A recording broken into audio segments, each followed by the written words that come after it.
గారు రాష్ట్ర ఒకప్పుడు సర్పంచులకి వందల్లో ఉండే వేతనం. ఒకప్పుడు సర్పంచులు ప్రశాంతంగా నిద్రపోయేవాడు. కానీ భూమన్న ఇవాళ అశోకపురం, ఇవాళ మనం వివిధ గ్రామ పంచాయతీలో ఉన్నా చనిపోయినా సర్పంచు, పెన్షన్ రాకపోయినా సర్పంచు, వేడుక జరిగినా ఫంక్షన్, విషాదం జరిగినా ఫంక్షన్, ఏం జరిగినా కూడా సర్పంచ్. కుల సంఘాలకి సర్పంచు, దాని తర్వాత వివిధ నాయకులకి సర్పంచు. జేబులకి చిల్లులు పడుతున్నాయి అన్న వినాయక చవితి కన్నా ఆ ఇంటి ఎదురు వాడు కనుక వినాయకుడి విగ్రహాన్ని పెడితే వాడు ఆలోచన పెడుతున్నాడన్న.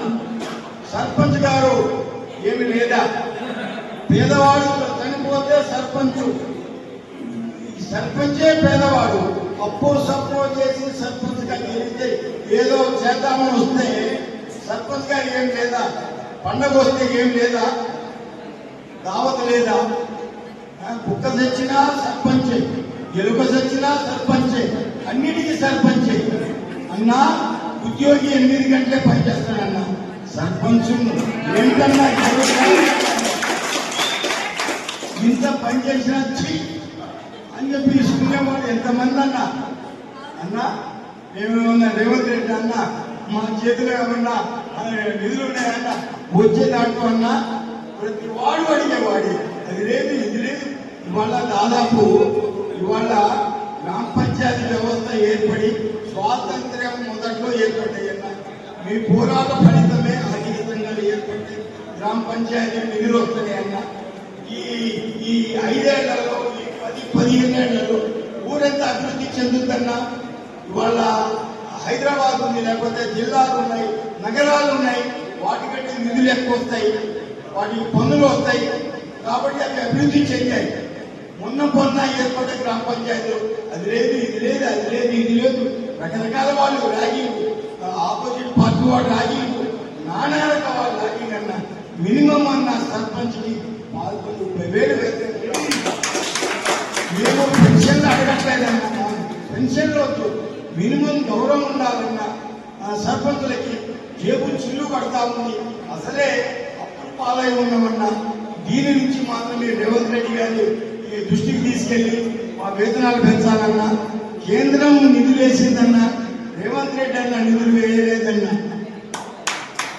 అన్నా అయితే మొన్నటి వరకు మా తమ్ముడు, అంటే ఫ్రెండ్లీగా చెబుతున్నా, మా తమ్ముడు కేసీఆర్ అన్నా, మా తమ్ముడు 20 నెలలు డబ్బులు ఇవ్వలేదన్నా. పడ్డ వాళ్ళకి జీతాలు పడ్డాయి, పడ్డ వాళ్ళకి పడలేదన్నా. అప్పులు వాళ్ళు లాగుతున్నా కాంట్రాక్టర్లు. నేను కూడా 23 లక్షలు ఇవ్వాలన్నా. నాకు అక్కడే ఉన్నాడు, ఏ సర్పంచ్ గారు మా అప్పులు ఏంటంటాడు. ఇంకా పాలన గాడిలో పడలేదు, 2 సంవత్సరాలు ఊళ్ళో పాలన లేదన్నా. అన్న గ్రామ పంచాయతీలు చిట్టడవిలా పెరిగినాయి అన్న. చెట్లు అన్నా, ఎక్కడ డ్రైనేజ్ ఎక్కడ జామ్ అయిందన్నా, కాలువలు జామ్ అయినాయన్నా. నానా సమస్యలతో సతమతం అవుతున్నామన్నా.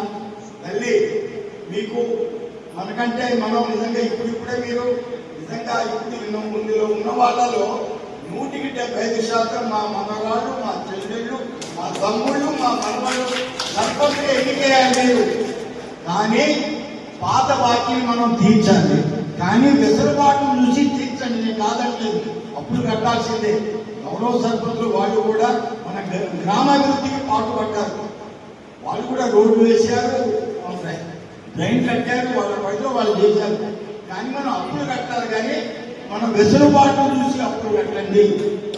కానీ అన్న మాత్రము నేను ఈ 3వసారి సర్పంచ్ ఆయన చూస్తున్నాను.